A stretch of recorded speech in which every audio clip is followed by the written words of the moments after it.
Tayo ay manunungkit ng pag-ibig, ay pag-ibig sasakyan. Kung dati pag-ibig ay sinusungkit, mga bituin, ngayon sasakyan na. Yan.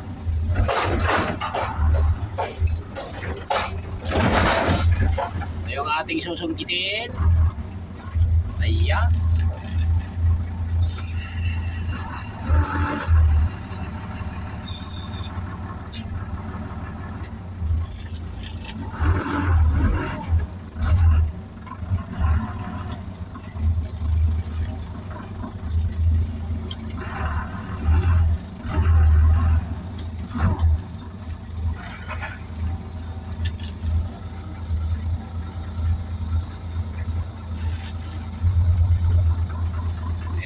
Nakakuha na natin, nasungkit na. Kaso parang tabingi. Medyo adjust natin ng konti.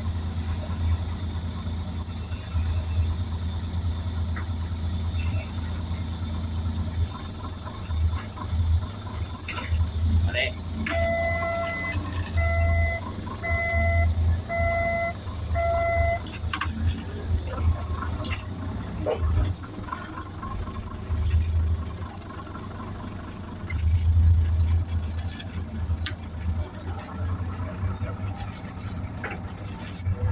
Yan.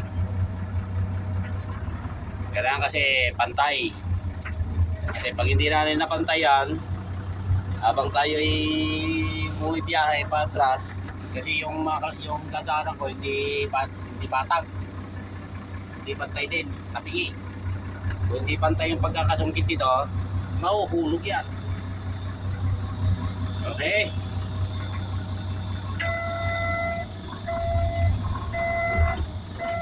Babay muna. Kailangan tayo magseryoso muna sa pagdadrive ng forklift.